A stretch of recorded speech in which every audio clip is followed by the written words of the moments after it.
नमस्कार श्रोताओं, आप सुन रहे हैं राउजिंग स्टोरी क्लब। ये वो मंच है जहां इतिहास केवल तिथियों की सूची नहीं बनता, बल्कि जीवित अनुभव बनता है। आज की कहानी उस व्यक्ति की है जिसने सत्ता के सामने झुकने से इनकार किया। ये कहानी है दुर्गादास राठौर की, एक ऐसा नाम जिसने अपने स्वयं से पहले अपने राज्य को रखा और जिसने जीवन भर निष्ठा को सत्ता से ऊपर माना। कल्पना कीजिए, दिल्ली, साल 1670 के दशक का भारत। मुगल दरबार अपनी पूरी भव्यता में है और उसी दरबार में एक राजपूत खड़ा है। उसकी आवाज शांत है, लेकिन अर्थ गहरा है। औरंगजेब उसकी आंखों में देखकर असहज हो जाता है, क्योंकि सामने खड़ा व्यक्ति केवल सैनिक नहीं है, वो इतिहास की दिशा बदलने आया है। उसका नाम है दुर्गादास राठौर। ये कहानी 17वीं शताब्दी की है, वो काल जब मुगल साम्राज्य अपने विस्तार के शिखर पर था। साल 1658 के बाद औरंगजेब भारत का सम्राट बन चुका था। दिल्ली से शासन चलता था। राजपूताना अब भी स्वतंत्र चेतना की भूमि बना हुआ था। मुगल जानते थे कि जब तक राजपूताना स्वतंत्र है, तब तक पूर्ण नियंत्रण असंभव है। और इसी संघर्ष के बीच इतिहास ने एक नाम को जन्म दिया, दुर्गादास राठौर। अध्याय 1, जन्म, परिवेश, संस्कार और चरित्र निर्माण।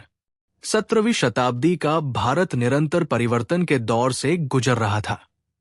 साम्राज्य उठ रहे थे, सीमाएं बदल रही थी और सत्ता का स्वरूप धीरे धीरे कठोर होता जा रहा था। दिल्ली में मुगल साम्राज्य अपनी शक्ति के शिखर पर था। उसकी सेनाएं विशाल थी, उसका खजाना भरा हुआ था और उसका प्रभाव दूर दूर तक फैला हुआ था। लेकिन इसके बावजूद राजपूताना की भूमि पूरी तरह झुकी नहीं थी। यहां की मिट्टी ने आज्ञाकारिता नहीं, आत्मसम्मान को महत्व दिया था। ये वो समय था जब युद्ध केवल तलवार से नहीं लड़े जाते थे, युद्ध धैर्य से लड़े जाते थे, प्रतीक्षा से लड़े जाते थे और षड्यंत्र से लड़े जाते थे। कई बार निर्णायक क्षण रणभूमि में नहीं, बल्कि दरबारों की मौन बैठकों में जन्म लेते थे। इसी काल में मारवाड़ की भूमि ने एक ऐसे व्यक्ति को जन्म दिया जिसने बिना राजा बने इतिहास की दिशा बदल दी। दुर्गादास राठौर का जन्म लगभग 1638 ईस्वी के आसपास हुआ। स्थान था मारवाड़ क्षेत्र, नगर जोधपुर, राज्य वर्तमान राजस्थान। उस समय जोधपुर केवल एक नगर नहीं था, वो राजपूताना की राजनीतिक चेतना का केंद्र था। यहां से लिए गए निर्णय पूरे क्षेत्र की दिशा तय करते थे। चारों ओर फैला रेगिस्तान, सीमित संसाधन और निरंतर युद्ध की आशंका ने यहां के लोगों को कठोर बना दिया था। जीवन सरल नहीं था, हर दिन संघर्ष की तैयारी के साथ शुरू होता था। यही कारण था कि ये भूमि बच्चों को जल्दी बड़ा कर देती थी। यहां बचपन छोटा होता था, लेकिन जिम्मेदारियां जल्दी आ जाती थी। दुर्गादास राठौर का परिवार केवल योद्धाओं का परिवार नहीं था, ये वो कुल था जो पीढ़ियों से मारवाड़ की प्रशासनिक और सैन्य व्यवस्था का हिस्सा रहा था। राठौड़ वंश की ये शाखा सीधे सिंहासन पर नहीं बैठती थी, लेकिन सत्ता के बहुत निकट रहती थी। उनके पूर्वजों की भूमिका 3 स्तरों पर रही थी। पहला स्तर था सैन्य सेवा। परिवार के पुरुष घुड़सवार टुकड़ियों का नेतृत्व करते थे। सीमा सुरक्षा, काफिलों की रक्षा और संकट के समय राजा की निजी सेना का हिस्सा बनना, ये उनका दायित्व था। दूसरा स्तर था प्रशासनिक जिम्मेदारी। ये परिवार केवल युद्ध में नहीं, बल्कि कर संग्रह, स्थानीय व्यवस्था, ग्रामीण सरदारों और राज दरबार के बीच संवाद जैसे कार्यों में भी शामिल रहा था। तीसरा और सबसे महत्वपूर्ण स्तर था विश्वास। ये परिवार उन गिने चुने कुलों में था जिन्हें राजा न केवल आदेश देता था, बल्कि जिनसे वो परामर्श भी लेता था। इस परिवार में जन्म लेना केवल सौभाग्य नहीं माना जाता था, ये एक उत्तरदायित्व था। यहां शिशु के जन्म के साथ ही उसके भविष्य की अपेक्षाएं जुड़ जाती थी। घर में तलवार केवल हथियार नहीं थी, वो परंपरा थी, वो मर्यादा थी, और सबसे बढ़कर वो ये याद दिलाने का माध्यम थी कि सम्मान की रक्षा बिना त्याग के संभव नहीं। 1630 और 1640 का दशक मारवाड़ के लिए अस्थिरता का समय था। मुगल अधिकारी लगातार हस्तक्षेप कर रहे थे, कर बढ़ते जा रहे थे, राजपूत सरदारों पर दबाव बनाया जा रहा था कि वे अपनी स्वायत्तता त्याग दें। कई निर्णय दिल्ली से थोपे जा रहे थे जिनका स्थानीय जीवन से कोई संबंध नहीं था। दुर्गा दास ने बचपन में ही ये देखा कि कैसे दिल्ली से आया एक आदेश पूरे क्षेत्र की व्यवस्था बदल देता है। उन्होंने ये भी देखा कि कैसे कुछ लोग झुक जाते हैं और कुछ चुपचाप विरोध करते हैं। ये मौन विरोध उन्हें बहुत गहरा संदेश देता था। यही अनुभव उनके मन में स्थायी रूप से बैठ गया। अन्य बच्चों की तरह उनका जीवन केवल खेल तक सीमित नहीं था। उन्हें घुड़सवारी सिखाई गई, धनुष और तलवार का अभ्यास कराया गया, लेकिन इसके साथ ही उन्हें सुनना भी सिखाया गया। बड़ों की चर्चाएं, राजनीतिक निर्णय, संधियां और विश्वासघात।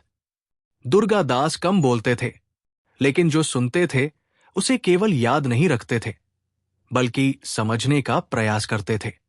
उस समय शिक्षा केवल ग्रंथों तक सीमित नहीं थी, शिक्षा जीवन से मिलती थी। दुर्गा दास को इतिहास सुनाया जाता था, पिछले राजाओं की गलतियां, उनकी विजय और सबसे महत्वपूर्ण उनके पतन। उन्हें समझाया गया कि युद्ध जीतना कठिन है, लेकिन युद्ध के बाद शांति बनाए रखना उससे भी कठिन है। यही उनके भीतर वो दृष्टि विकसित हुई जिसने उन्हें केवल योद्धा नहीं, रणनीतिकार बनाया।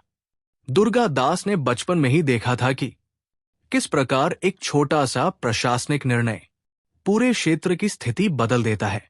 उनके घर में केवल युद्ध की बातें नहीं होती थी, वहां चर्चा होती थी कि किस सरदार पर भरोसा किया जाए, किस पर नहीं, किस समय मौन रहना लाभकारी है और किस समय बोलना आवश्यक। इसी वातावरण ने दुर्गा दास को अन्य युवकों से अलग बनाया। वे केवल तलवार चलाना नहीं सीख रहे थे, वे सत्ता की भाषा सीख रहे थे। उनके गुरु कहते थे कि ये बालक तलवार से पहले समय को समझेगा। ये बात साधारण नहीं थी। इसका अर्थ था कि ये बालक जल्दबाजी नहीं करेगा, वो परिस्थितियों को पढ़ेगा। और यही हुआ। 1650 के दशक में दुर्गा दास युवावस्था में प्रवेश कर चुके थे। इस समय तक वे शारीरिक रूप से सक्षम योद्धा बन चुके थे, लेकिन उनके भीतर जल्दबाजी नहीं थी। वो हर निर्णय को तौलते थे। कभी कभी वे लड़ाई से अधिक मौन को चुनते थे। इसी काल में मारवाड़ की राजनीति और अधिक जटिल होने लगी। मुगल दरबार में बैठे लोग अब मारवाड़ को केवल एक क्षेत्र नहीं, बल्कि एक समस्या मानने लगे थे। महाराजा जसवंत सिंह उस समय मारवाड़ के शासक थे। उनका शासनकाल 1638 से 1670 तक रहा। वो मुगल सेना के वरिष्ठ सेनापति भी थे। दुर्गा दास ने जसवंत सिंह को बहुत निकट से देखा। उन्होंने ये समझा कि किस प्रकार एक राजा दिल्ली की सत्ता से संतुलन बनाकर चलता है, कब झुकना है, कब विरोध करना है और कब प्रतीक्षा करनी है। जसवंत सिंह ने भी दुर्गा दास की बुद्धि को पहचाना। धीरे धीरे वे उनके विश्वास पात्र बन गए। 1660 के दशक में दुर्गा दास पहली बार दिल्ली गए। उन्होंने मुगल दरबार की भव्यता देखी, संगमरमर की दीवारें, सोने की सजावट, सैनिकों की अनुशासित कतारें। लेकिन इसके साथ ही उन्होंने भय भी देखा। दरबारियों की आंखों में छिपा भय, गलत शब्द बोलने का डर, गलत समय पर मौन रहने का खतरा। ये अनुभव उनके लिए निर्णायक था। उन्होंने समझ लिया कि ये सत्ता बाहर से मजबूत दिखती है, लेकिन भीतर से असुरक्षित है। फिर आया साल 1670 ईस्वी। स्थान जामगर, वर्तमान गुजरात। महाराजा जसवंत सिंह का अचानक निधन हो गया। ये घटना दुर्गा दास के जीवन का पहला बड़ा झटका थी, लेकिन उन्हें यह भी समझ आ गया था कि ये केवल शोक का समय नहीं है, ये सतर्कता का समय है। मारवाड़ बिना उत्तराधिकारी के रह गया और दिल्ली में योजनाएं बनने लगी। इतिहास में उन्हें किसी एक औपचारिक पद से नहीं पहचाना जाता और यही बात बहुतों को भ्रमित करती है। दुर्गा दास न तो केवल सेनापति थे, न केवल मंत्री, और न ही मात्र दरबारी। उनकी वास्तविक स्थिति थी राजा के विश्वस्त प्रतिनिधि। महाराजा जसवंत सिंह के शासनकाल में दुर्गा दास की भूमिका 3 रूपों में सामने आती है। पहला रूप, राजनीतिक सलाहकार। जब भी मुगल दरबार से कोई आदेश आता, किसी संधि पर निर्णय लेना होता या किसी सरदार पर संदेह होता, दुर्गा दास की राय ली जाती थी। वे भावनाओं से नहीं, परिस्थितियों से बोलते थे। दूसरा रूप, विशेष दूत। दुर्गा दास को कई बार मेवाड़, गुजरात, दिल्ली जैसे स्थानों पर विशेष प्रतिनिधि के रूप में भेजा गया। ये कार्य केवल वही कर सकता था जिस पर राजा को पूर्ण भरोसा हो। तीसरा रूप, संकट प्रबंधक। जब परिस्थितियां सामान्य नहीं रहती थी, तब दुर्गा दास को आगे किया जाता था। यही कारण है कि महाराजा जसवंत सिंह के निधन के बाद सबसे पहला भरोसा दुर्गा दास पर ही किया गया। साल 1670 के उत्तरार्ध में जसवंत सिंह की रानियों ने पुत्र को जन्म दिया। बालक का नाम रखा गया अजीत सिंह। ये जन्म उत्सव नहीं बन पाया, ये संकट बन गया। मुगल दरबार ने निर्णय लिया कि बालक को दिल्ली लाया जाए। इसे संरक्षण कहा गया, लेकिन दुर्गा दास समझ चुके थे कि ये नियंत्रण है। दुर्गा दास ने कोई घोषणा नहीं की, उन्होंने शोर नहीं मचाया, लेकिन उसी मौन में उन्होंने अपने जीवन का सबसे बड़ा निर्णय लिया। ये बालक मुगल दरबार में नहीं पलेगा, ये मारवाड़ की मिट्टी में पलेगा। ये निर्णय आसान नहीं था, ये उनके जीवन की हर शांति को छीनने वाला था, लेकिन उन्होंने पीछे देखने का विकल्प नहीं चुना। यहीं से दुर्गा दास केवल एक सरदार नहीं रहे, यहीं से वे इतिहास के रक्षक बने। आने वाले वर्षों में उन्हें भागना पड़ेगा, लड़ना पड़ेगा, सब कुछ खोना पड़ेगा, लेकिन इसी त्याग के भीतर इतिहास की नई दिशा जन्म ले चुकी थी। जब अजीत सिंह का जन्म हुआ तो राज दरबार में बहुत से सरदार थे, लेकिन निर्णय लेने वाला केवल एक व्यक्ति था, क्योंकि दुर्गा दास के पास था प्रशासनिक अनुभव, सैन्य समझ और राजनीतिक दूरदृष्टि। राजा के निधन के बाद राज्य को कौन संभालेगा, यह प्रश्न नहीं था। प्रश्न यह था कि राज्य किसके हाथों सुरक्षित रहेगा। और उस समय उत्तर था दुर्गा दास राठौर। दुर्गा दास की शक्ति किसी पद से नहीं आई, वो आई उनके परिवार की परंपरा से, उनके अनुभव से और उनके चरित्र से। इसलिए जब उन्होंने अजीत सिन्हा को बचाने का निर्णय लिया तो लोग उनके पीछे चले, क्योंकि वे जानते थे ये निर्णय किसी महत्वाकांक्षा से नहीं, बल्कि जिम्मेदारी से लिया गया है। अध्याय 2, रेगिस्तान की यात्रा और मुगल पीछा। साल 1670 के अंतिम महीने थे। स्थान दिल्ली था, जो उस समय मुगल साम्राज्य की राजधानी थी। रात का गहरा अंधकार पूरे नगर पर छाया हुआ था। गलियां शांत थी, महल सो रहे थे, लेकिन सत्ता कभी नहीं सोती। उसी अंधेरे में दुर्गा दास राठौड़ धीरे धीरे आगे बढ़ रहे थे। वो उस समय किसी योद्धा की तरह नहीं चल रहे थे, बल्कि एक संरक्षक की तरह, जिसकी सबसे बड़ी जिम्मेदारी उसकी गोद में थी। उनकी बाहों में अजीत सिंह थे, एक नवजात शिशु जिसकी हल्की सी सिसकी भी मृत्यु को आमंत्रण दे सकती थी। दिल्ली से निकलते समय दुर्गा दास जानते थे कि ये केवल एक रात का जोखिम नहीं है, ये एक ऐसे संघर्ष की शुरुआत है जिसका अंत वर्षों बाद दिखाई देगा। उन्होंने पीछे मुड़कर एक बार भी नहीं देखा, क्योंकि पीछे देखने का अर्थ था संदेह, और संदेह उस रात मृत्यु के बराबर था। जैसे ही मुगल दरबार को सूचना मिली, तुरंत आदेश जारी हो गए, बालक को किसी भी कीमत पर रोका जाए। घुड़सवार टुकड़ियां निकली, पैदल सैनिक रवाना हुए और मुख्य मार्गों पर चौकसी बढ़ा दी गई। दरबार जानता था कि यदि ये बालक बच गया तो मारवाड़ को हमेशा के लिए नियंत्रित करना संभव नहीं रहेगा। दुर्गा दास ने पहला और सबसे महत्वपूर्ण निर्णय लिया। मुख्य मार्ग का उपयोग किसी भी स्थिति में नहीं किया जाएगा। उन्होंने यमुना के पश्चिम की ओर छोटे ग्रामीण रास्ते चुने, जो आज के हरियाणा और राजस्थान की सीमाओं से होकर गुजरते थे। ये रास्ते कठिन थे, लेकिन सुरक्षित होने की संभावना रखते थे। साल 1671 की शुरुआत तक ये पीछा लगातार बना रहा। कई बार मुगल सैनिक इतने पास आ गए कि घोड़ों की सांस और हथियारों की खनक सुनाई देने लगी। उन क्षणों में दुर्गा दास ने न तो गति बढ़ाई और न ही घबराहट दिखाई। उन्होंने समय से पहले मार्ग बदला, दिशा बदली और हर बार पीछा तोड़ दिया। ये संघर्ष शरीर का नहीं था, ये मन और धैर्य की परीक्षा थी। साल 1671 में दुर्गा दास ने सबसे जोखिम भरा निर्णय लिया। उन्होंने थार के मरुस्थल में प्रवेश किया, जो वर्तमान राजस्थान में स्थित है। ये निर्णय साधारण नहीं था। रेगिस्तान में जाना मृत्यु को आमंत्रण देने जैसा था। यहां पानी सीमित था, छाया लगभग नहीं थी और दिशा भ्रमित कर सकती थी। लेकिन दुर्गा दास जानते थे कि जहां सेना कमजोर पड़ती है, वही रणनीति मजबूत होती है। दिन में सूर्य शरीर को जला देता था और रात में ठंड हड्डियों तक उतर जाती थी। शिशु अजीत सिन्हा के लिए ये यात्रा अत्यंत कठिन थी।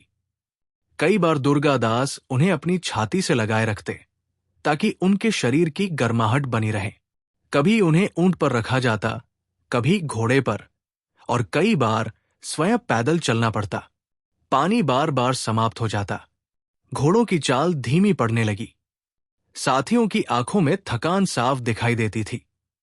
उन क्षणों में दुर्गा दास केवल आगे नहीं देख रहे थे, वो हर साथी को भी देख रहे थे। उन्होंने किसी को पीछे नहीं छोड़ा। उन्हें पता था कि यदि एक भी व्यक्ति टूट गया तो पूरी योजना बिखर जाएगी। थार का मरुस्थल केवल रेत का विस्तार नहीं था, वो दुर्गा दास के चरित्र की परीक्षा बन चुका था। इस पूरी यात्रा में बहुत कम लोग शामिल थे। हर व्यक्ति जानता था कि पकड़े जाने का अर्थ केवल मृत्यु है। फिर भी किसी ने पीछे हटने की बात नहीं की। रास्ते में कुछ ग्रामीण मिले, जिन्होंने बिना नाम पूछे पानी दिया, थोड़ी देर का आश्रय दिया और मौन में सहायता की। उन्होंने कोई प्रश्न नहीं किया, कोई श्रेय नहीं मांगा। ये राजपूताना की वो मौन एकता थी, जो संकट के समय शब्दों की मोहताज नहीं होती। साल 1671 के मध्य में जैसलमेर और बीकानेर के बीच के क्षेत्र में एक ऐसा क्षण आया जब मुगल सैनिक अत्यंत निकट पहुंच गए। स्थिति इतनी गंभीर हो गई कि दुर्गा दास ने एक कठोर निर्णय लिया। उन्होंने अजीत सिन्हा को एक विश्वस्त व्यक्ति के साथ आगे भेज दिया और स्वयं पीछे रुक गए। ये निर्णय आसान नहीं था। इसका अर्थ था कि यदि वे पकड़े गए तो जीवित बचने की कोई संभावना नहीं रहेगी। उस क्षण दुर्गा दास ने अपने जीवन को नहीं, अपने उद्देश्य को चुना। यही त्याग इस यात्रा का निर्णायक मोड़ बना। मुगल सैनिक भ्रमित हुए, उनका पीछा बिखरने लगा और धीरे धीरे उनका ध्यान भटक गया। मुगल सेनाएं कई सप्ताह तक पीछा करती रहीं, लेकिन रेगिस्तान ने उनकी शक्ति को तोड़ दिया। सप्लाई लाइन टूटने लगी, घोड़े कमजोर पड़ गए, अनुशासन बिखर गया। अंततः साल 1671 के अंत तक उन्हें पीछे हटना पड़ा। यह पहली बार था जब दुर्गा दास ने बिना तलवार उठाए मुगल सत्ता को पराजित किया। ये विजय युद्ध भूमि पर नहीं मिली थी, ये धैर्य, विवेक और सही समय की पहचान से मिली थी। साल 1672 में दुर्गा दास अजीत सिन्हा को लेकर मारवाड़ के भीतर सुरक्षित क्षेत्रों तक पहुंच चुके थे। बालक अब तत्काल खतरे से बाहर था, लेकिन संघर्ष समाप्त नहीं हुआ था। दुर्गा दास जानते थे कि आगे का युद्ध और भी लंबा होगा, अधिक सूक्ष्म होगा और शायद दशकों तक चलेगा। लेकिन इस अध्याय का उद्देश्य पूरा हो चुका था। उत्तराधिकारी जीवित था, राजपूताना की आशा सुरक्षित थी। रेगिस्तान की उस रेत पर कोई स्मारक नहीं बना, कोई शिलालेख नहीं लिखा गया, लेकिन उसी रेत में मारवाड़ का भविष्य सुरक्षित किया गया। उस रात दुर्गा दास ने खुले आकाश की ओर देखा और पहली बार गहरी सांस ली।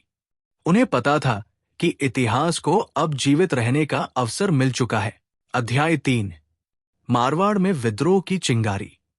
साल 1671 के बाद का समय था। स्थान मारवाड़ क्षेत्र था, जिसमें जोधपुर और उसके आसपास के गांव शामिल थे, जो वर्तमान राजस्थान में आते हैं। मुगल सेनाएं औपचारिक रूप से मारवाड़ पर नियंत्रण स्थापित कर चुकी थी। दिल्ली से भेजे गए अधिकारी किलों में बैठ गए थे और उन्होंने शासन की भाषा बदल दी थी।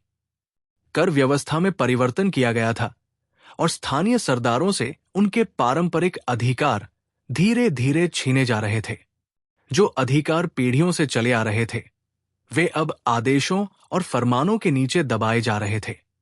ये नियंत्रण बाहर से मजबूत दिखाई देता था, लेकिन वास्तव में ये केवल कागजों तक सीमित था। भूमि ऊपर से शांत दिखती थी, बाजार खुले रहते थे और किले सुरक्षित दिखाई देते थे, लेकिन भीतर असंतोष लगातार बढ़ रहा था। ग्रामीणों को बढ़े हुए लगान का दर्द था, सरदारों को अपने अपमान का और सामान्य जनता को अपने स्वाभिमान के कुचले जाने का। लोग बोल नहीं रहे थे, लेकिन हर मन में एक ही प्रश्न था कि यह स्थिति कब तक चलेगी। इसी वातावरण में एक नाम धीरे धीरे फुसफुसाहट की तरह फैलने लगा, दुर्गादास राठौर। ये नाम किसी घोषणा के साथ नहीं आया, ये किसी युद्धघोष के साथ नहीं फैला। ये नाम लोगों की बातचीत में, रात की बैठकों में और भरोसेमंद कानों में जीवित रहने लगा। दुर्गादास कहीं भी खुले विद्रोह का आह्वान नहीं कर रहे थे। न कोई झंडा उठाया गया और न कोई हथियार सार्वजनिक रूप से निकाला गया। फिर भी हर गांव में, हर ठिकाने पर एक ही प्रश्न बार बार दोहराया जाने लगा कि क्या मारवाड़ का उत्तराधिकारी जीवित है। जब उत्तर मिलता कि हां, तब लोगों की आंखों में केवल आशा नहीं, बल्कि धैर्य भी लौट आता था। ये आशा उन्हें जल्दबाजी से रोकती थी और उन्हें प्रतीक्षा करना सिखा रही थी।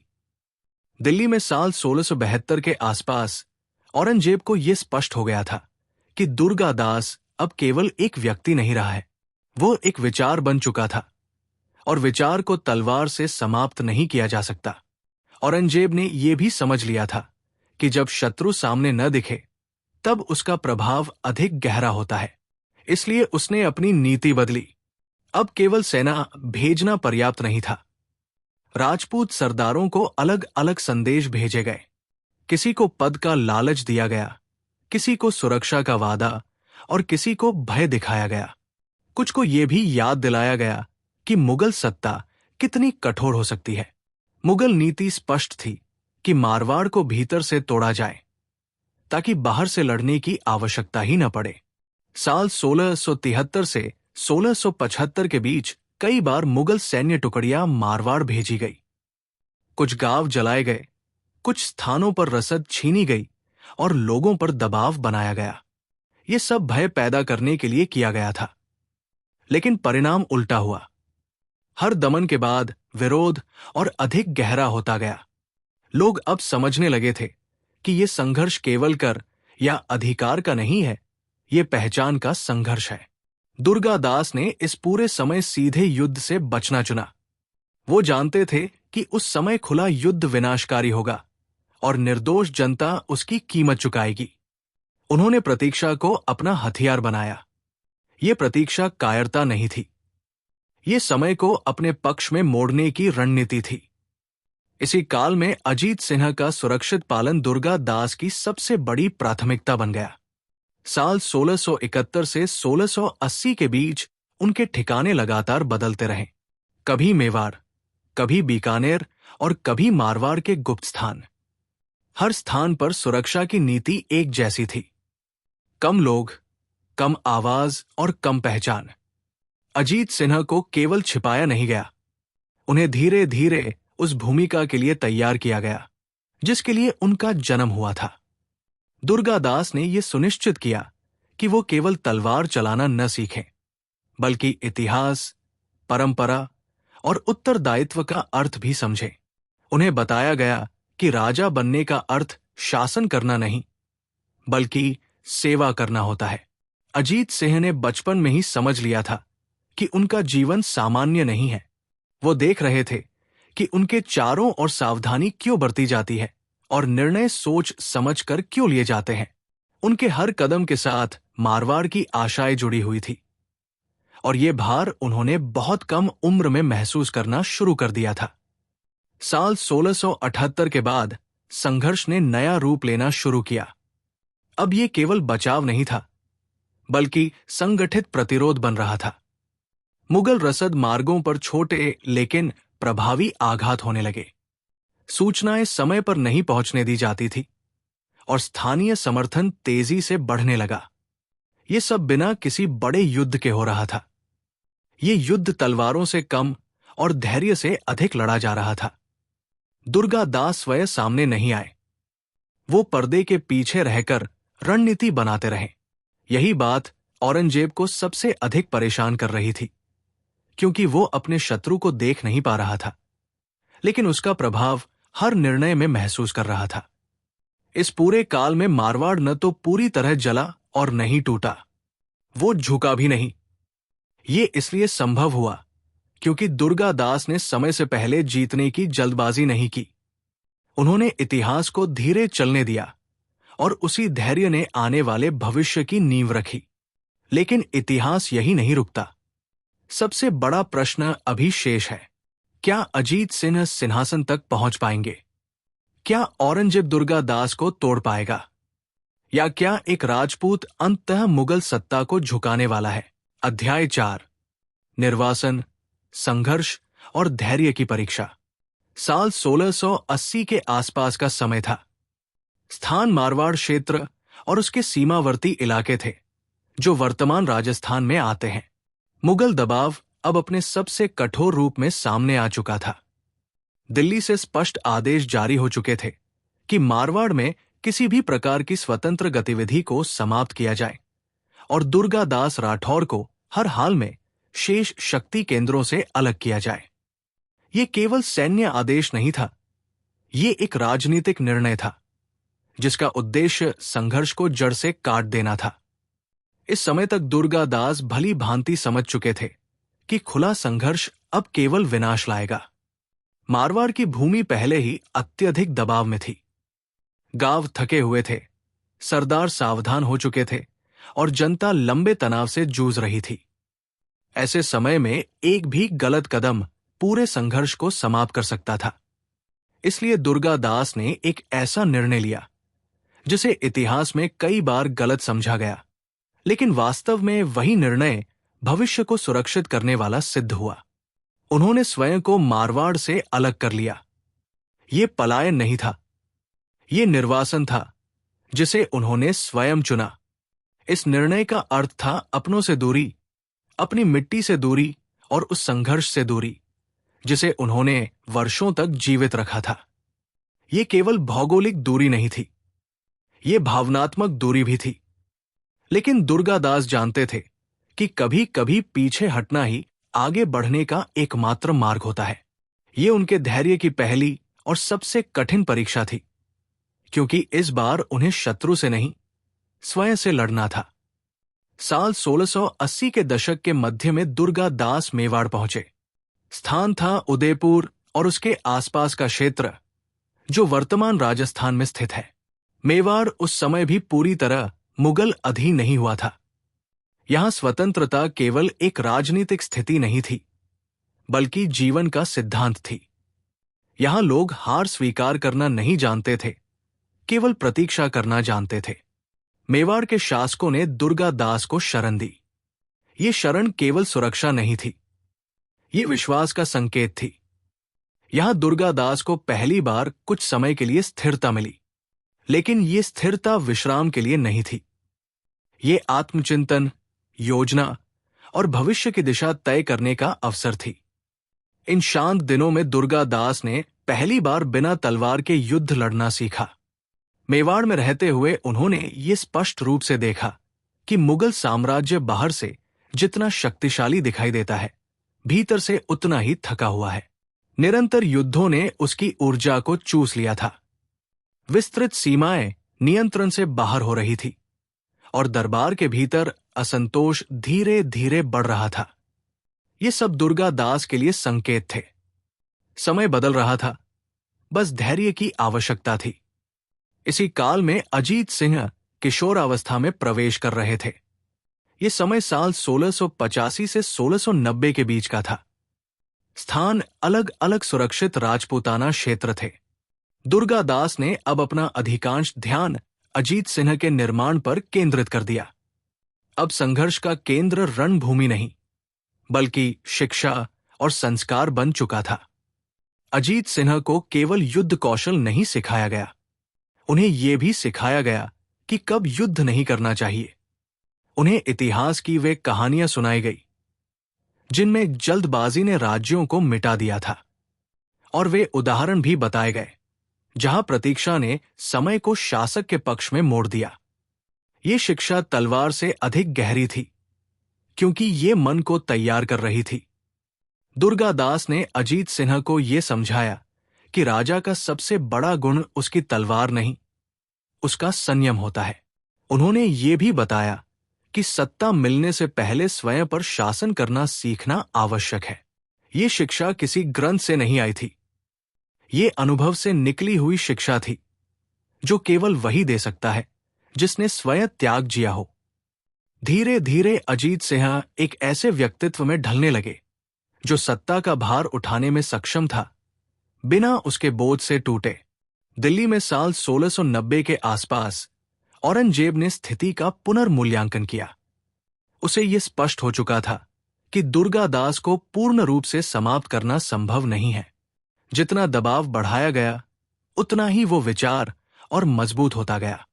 यही समझ उसे एक अंतिम चाल की ओर ले गई। मुगल दरबार से संधि के संकेत भेजे गए।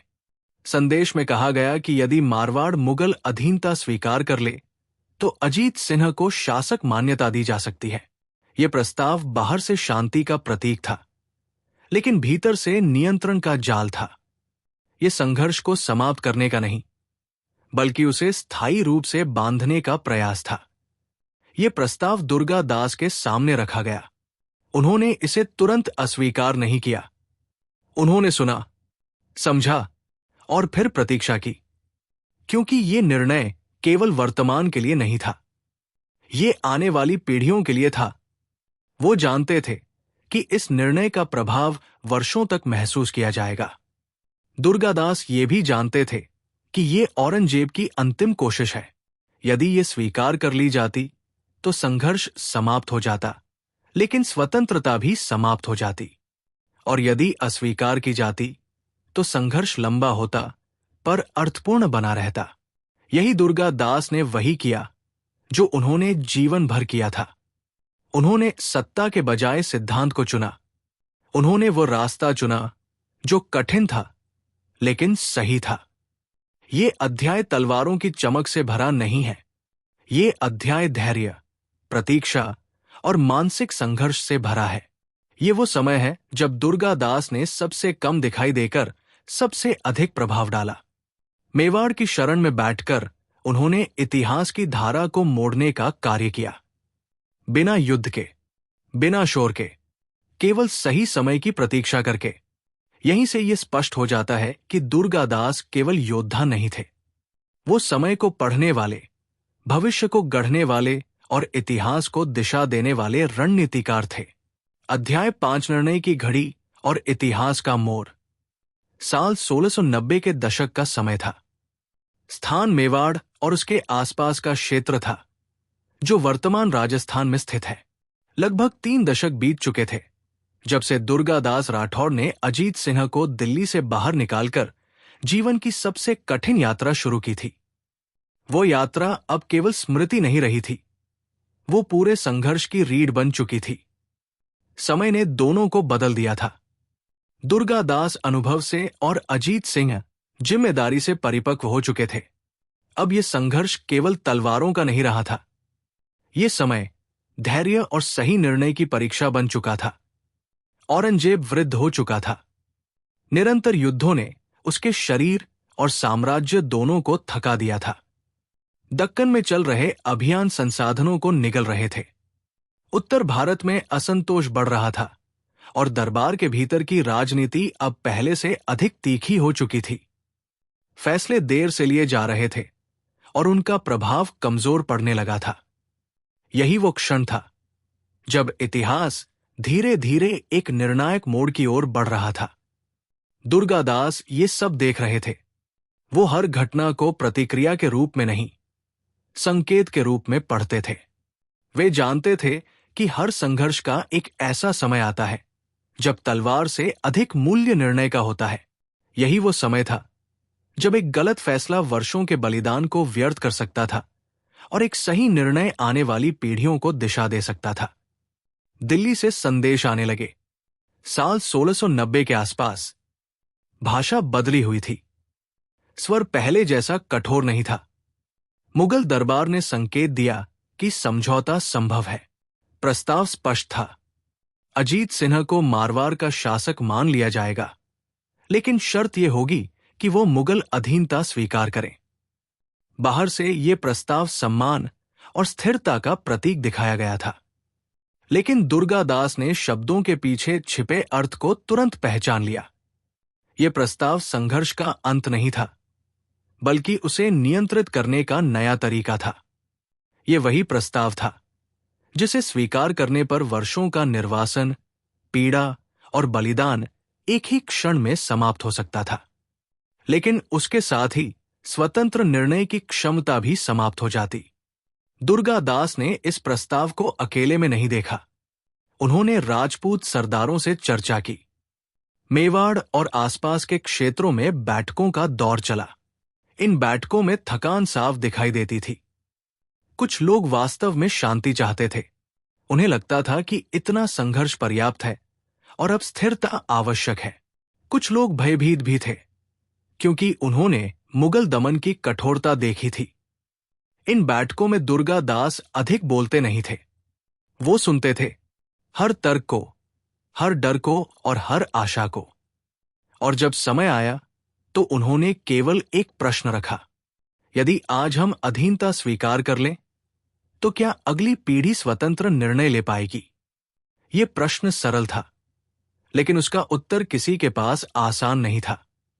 दुर्गादास जानते थे कि सत्ता मिल सकती है, लेकिन सिद्धांत खो सकता है, और यदि सिद्धांत खो गया तो सत्ता केवल एक खाली सिंहासन बन जाती है।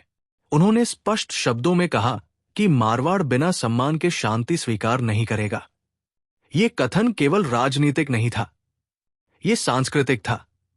यह उस परंपरा की आवाज थी जिसमें स्वतंत्रता को विरासत माना जाता है, सौदे की वस्तु नहीं। यही दुर्गादास ने वो निर्णय लिया जिसने इतिहास की दिशा तय कर दी। उन्होंने प्रस्ताव को अस्वीकार कर दिया।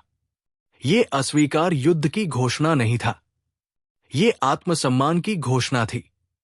ये संदेश था कि संघर्ष लंबा हो सकता है, लेकिन उसका अर्थ समाप्त नहीं होगा। साल 1695 के बाद घटनाएं तेजी से बदलने लगी। औरंगजेब की शक्ति धीरे धीरे कमजोर होती गई। साम्राज्य के विभिन्न हिस्सों में विद्रोह बढ़ने लगे। राजकोष पर दबाव बढ़ा। सेनाएं थक चुकी थी और सेनानायक थकान छिपा नहीं पा रहे थे। निर्णयों में पहले जैसी दृढ़ता नहीं रही। दुर्गादास ने इस समय का उपयोग किया। उन्होंने बिना बड़े युद्ध के, बिना सीधे टकराव के शक्ति संतुलन को अपने पक्ष में मोड़ना शुरू किया। राजपूताना में समर्थन अब छिपा हुआ नहीं रहा। वे सरदार जो पहले चुप थे, अब खुलकर बोलने लगे। जनता में यह विश्वास बनने लगा कि समय बदल रहा है। अजीत सिंह अब युवा हो चुके थे। वे केवल नाम के उत्तराधिकारी नहीं रहे। उन्होंने बैठकों में बोलना शुरू किया, निर्णयों को समझना शुरू किया और जिम्मेदारी को महसूस करना शुरू किया। दुर्गादास अब उनके पीछे नहीं थे, वो उनके साथ खड़े थे। ये परिवर्तन सूक्ष्म था, लेकिन अत्यंत महत्वपूर्ण था, क्योंकि यही वो क्षण था जब संरक्षक ने नेतृत्व सौंपना शुरू किया। साल 1700 के आसपास यह स्पष्ट हो गया कि मारवाड़ को लंबे समय तक दबाकर रखना संभव नहीं है। मुगल प्रशासन के लिए यह क्षेत्र अब बोझ बन चुका था, जिसका मूल्य बढ़ता जा रहा था और लाभ घटता जा रहा था। फिर आया साल 1707। स्थान जोधपुर और मारवाड़ का क्षेत्र। इसी वर्ष औरंगजेब का निधन हुआ। लगभग 50 वर्षों तक शासन करने वाला सम्राट अब इतिहास बन चुका था। उसके बाद मुगल साम्राज्य में उत्तराधिकार का संघर्ष शुरू हो गया। दिल्ली की पकड़ ढीली पड़ गई और सीमांत क्षेत्रों पर नियंत्रण कमजोर होने लगा। यही वो अवसर था जिसकी दुर्गा दास ने कभी जल्दी नहीं की थी, लेकिन जिसकी प्रतीक्षा उन्होंने जीवन भर की थी। अजीत सिन्हा के मारवाड़ लौटने का मार्ग अब खुल चुका था। ये वापसी अचानक नहीं थी। ये किसी विजय यात्रा की तरह नहीं हुई। इसमें न उत्सव था और न प्रदर्शन। ये शांति और स्वीकृति के साथ हुई। जनता ने अजीत सिन्हा को केवल राजा के रूप में नहीं, बल्कि अपने धैर्य के प्रतीक के रूप में स्वीकार किया। दुर्गा दास इस वापसी के समय आगे नहीं थे। वे पीछे थे, शांत, संतुलित, क्योंकि उनका कार्य पूरा हो चुका था। उन्होंने सत्ता नहीं ली थी, उन्होंने भविष्य सुरक्षित किया था। ये अध्याय हमें यह समझाता है कि इतिहास हमेशा युद्ध के मैदान में नहीं बदलता। कभी कभी इतिहास एक कमरे में एक निर्णय के साथ बदलता है। दुर्गा दास राठौड़ ने यही किया। उन्होंने अपने जीवन का सबसे बड़ा युद्ध बिना तलवार उठाए जीता। उन्होंने सत्ता के आकर्षण को त्याग कर सिद्धांत को चुना, और यही कारण है कि आज भी उनका नाम किसी सिंहासन से बड़ा माना जाता है। अध्याय 6, इतिहास और लोक कथा के बीच का दुर्गा दास राठौर। अब तक आपने जो कथा सुनी वो उन ऐतिहासिक तथ्यों पर आधारित थी जिन पर इतिहासकारों में व्यापक सहमति है। वो घटनाएं जिनके पीछे दस्तावेज है, कालक्रम है और प्रमाण है। अब जो अध्याय आप सुनने जा रहे हैं वो उस दुनिया से आता है जहां प्रमाण नहीं बल्कि स्मृति होती है। ये खंड लोक स्मृति, परंपराओं और जनश्रुतियों पर आधारित है। इन घटनाओं का उल्लेख इतिहास ग्रंथों में एक समान रूप से प्रमाणित नहीं है, इसलिए इन्हें इतिहास की कठोर परिभाषा में नहीं बल्कि लोक कथा और सांस्कृतिक स्मृति के रूप में समझा जाना चाहिए। ये खंड किसी तथ्य को स्थापित करने के लिए नहीं है। इसका उद्देश्य ये दिखाना है कि समाज ने दुर्गा दास राठौर को कैसे याद रखा और क्यों उनकी छवि समय के साथ और गहरी होती चली गई। राजपूताना की भूमि पर इतिहास केवल पुस्तकों में नहीं बसता। यहां इतिहास लोकगीतों में गाया जाता है, कथाओं में सुनाया जाता है और पीढ़ियों की स्मृति में धीरे धीरे आकार लेता है। जब लिखित शब्द मौन हो जाते हैं तब स्मृति बोलती है, और दुर्गा दास राठौड़ उस स्मृति के सबसे सशक्त स्वर बन जाते हैं। लोक कथाओं में दुर्गा दास केवल एक रणनीतिकार नहीं है, वो विवेक की आवाज है। वो व्यक्ति है जो सत्ता के सामने खड़े होकर भय नहीं बल्कि सत्य को चुनता है। कई कथाओं में कहा जाता है कि दुर्गा दास ने औरंगजेब के दरबार में सीधे शब्दों में कहा कि मारवाड़ खरीदा नहीं जा सकता। इतिहासकार इस संवाद की पुष्टि नहीं करते, लेकिन ये कथन इसलिए जीवित है क्योंकि ये जनता की भावना को व्यक्त करता है। ये बताता है कि समाज ने दुर्गा दास को निडरता और आत्मसम्मान के प्रतीक के रूप में देखा। कुछ लोक कथाओं में यह भी कहा जाता है कि रेगिस्तान की यात्रा के दौरान दुर्गा दास को दैवी सहायता मिली। कभी पानी अचानक मिल गया, कभी रास्ता अपने आप खुल गया, कभी संकट अंतिम क्षण में टल गया। इतिहास इन घटनाओं को प्राकृतिक संयोग मानता है। वो कहता है कि ये अनुभव, योजना और परिस्थितियों का परिणाम था, लेकिन लोक कथा इन्हें विश्वास और पुण्य का फल मानती है। यही अंतर महत्वपूर्ण है। इतिहास कारण खोजता है, वो ये समझना चाहता है कि क्या हुआ और क्यों हुआ। लोक कथा अर्थ खोजती है, वो ये पूछती है कि उस घटना ने लोगों को क्या सिखाया। इतिहास तथ्य देता है, लोक कथा भाव देती है, और दोनों का उद्देश्य अलग होते हुए भी एक दूसरे के बिना अधूरा रहता है। लोक स्मृति में दुर्गा दास लगभग अलौकिक बन जाते हैं। वो कभी थकते नहीं, कभी भ्रमित नहीं होते, कभी गलत निर्णय नहीं लेते। ये चित्र वास्तविक नहीं है, लेकिन ये संकेत देता है। ये बताता है कि समाज अपने नायकों को कैसा देखना चाहता है। इतिहास हमें एक अलग चित्र देता है, एक ऐसा व्यक्ति जो थकता है, संदेह करता है, परिस्थितियों से जूझता है और फिर भी सही निर्णय लेता है। यही अंतर उन्हें और बड़ा बनाता है, क्योंकि यदि कोई सामान्य मनुष्य असाधारण धैर्य दिखा दे तो वही सच्ची वीरता होती है। ये प्रश्न महत्वपूर्ण है कि समाज ने दुर्गा दास को कैसे याद रखा। एक योद्धा के रूप में नहीं, एक विजेता के रूप में भी नहीं, बल्कि एक संरक्षक के रूप में, एक ऐसे व्यक्ति के रूप में जिसने राजा बनने के बजाय राजा को बचाना चुना, जिसने अपने नाम से पहले भविष्य को रखा। यही कारण है कि लोक कथा ने उन्हें नायक बनाया और इतिहास ने उन्हें आधार स्तंभ माना। लोक कथा ने उनकी छवि को ऊंचाई दी, इतिहास ने उनकी भूमिका को गहराई दी। यदि केवल लोक कथा होती तो दुर्गा दास कल्पना बन जाते, यदि केवल इतिहास होता तो वो भावनात्मक रूप से दूर लगते। इन दोनों के बीच संतुलन ही उन्हें जीवित रखता है। इतिहास उन्हें तथ्य देता है, लोक कथा उन्हें आत्मा देती है। और जब दोनों को ईमानदारी से अलग रखा जाए, स्पष्ट रूप से समझाया जाए, तो कहानी केवल रोचक नहीं रहती, बल्कि भरोसेमंद भी बनती है। श्रोता जानता है कि वो कहाँ तथ्य सुन रहा है और कहाँ स्मृति को। इस अध्याय का उद्देश्य ये नहीं है कि आप तय करें कि कौन सी कथा सही है। इसका उद्देश्य ये है कि आप ये समझें कि दुर्गा दास राठौड़ केवल इतिहास का विषय नहीं है, वो स्मृति है, वो परंपरा है, वो नाम है जिसे समाज ने अपने मूल्यों, अपने भय और अपनी आशाओं के साथ जोड़कर सुरक्षित रखा। और शायद यही कारण है कि सदियां बीत जाने के बाद भी जब राजपूताना की रेत पर हवा चलती है तो कहीं न कहीं दुर्गा दास राठौड़ का नाम आज भी सुनाई देता है। साल 1707 था, स्थान मारवाड़ था, नगर जोधपुर, राज्य वर्तमान राजस्थान।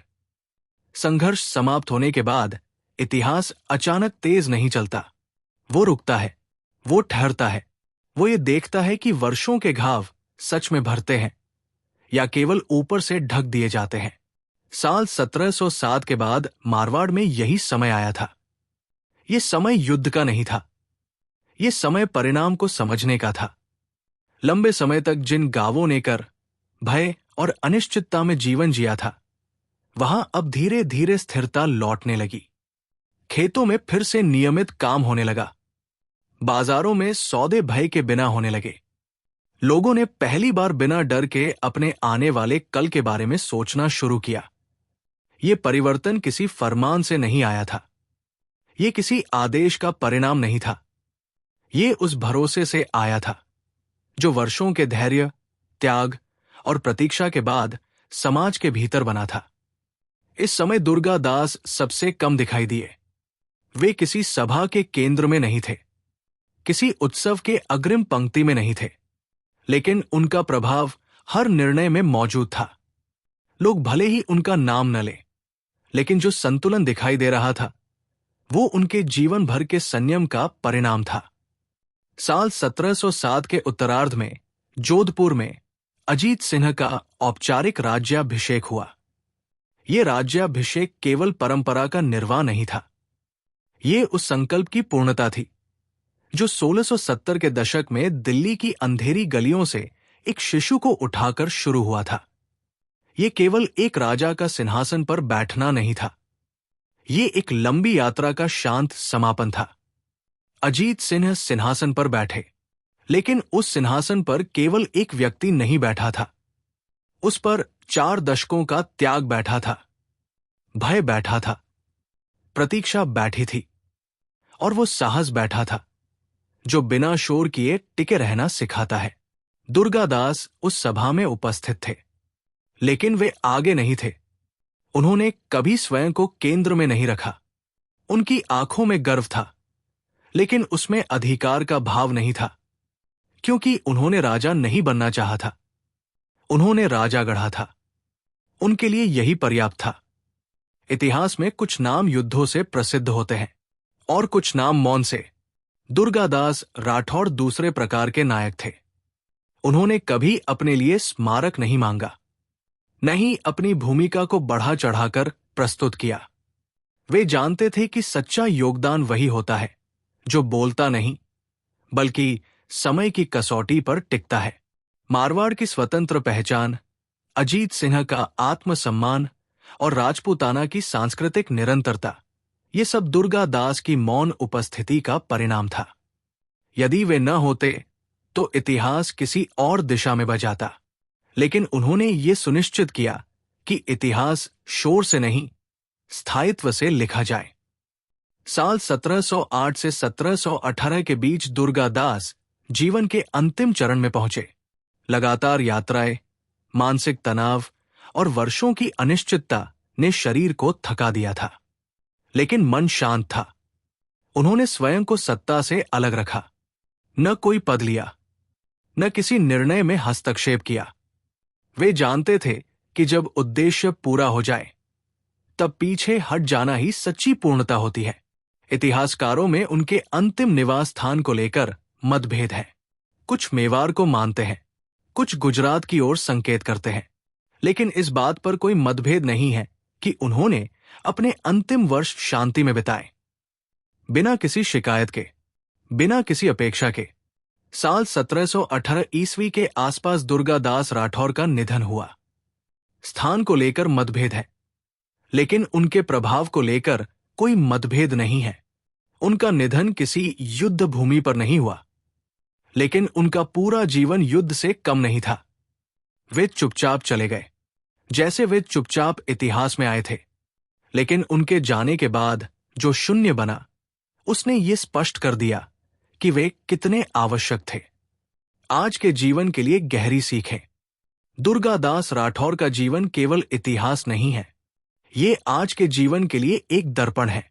पहली सीख ये है कि हर समस्या का समाधान तुरंत प्रतिक्रिया में नहीं होता। कभी कभी सबसे बड़ा साहस प्रतीक्षा करना होता है। दूसरी सीख ये है कि नेतृत्व पद से नहीं, दृष्टि से बनता है। दुर्गा दास के पास कोई सिंहासन नहीं था, फिर भी उन्होंने एक राज्य का भविष्य तय किया। तीसरी सीख ये है कि सिद्धांतों के बिना मिली सफलता खोखली होती है। दुर्गा दास ने सत्ता को ठुकराया, लेकिन आत्मसम्मान को नहीं। चौथी सीख ये है कि सच्चा त्याग दिखाया नहीं जाता, वो समय के साथ पहचाना जाता है।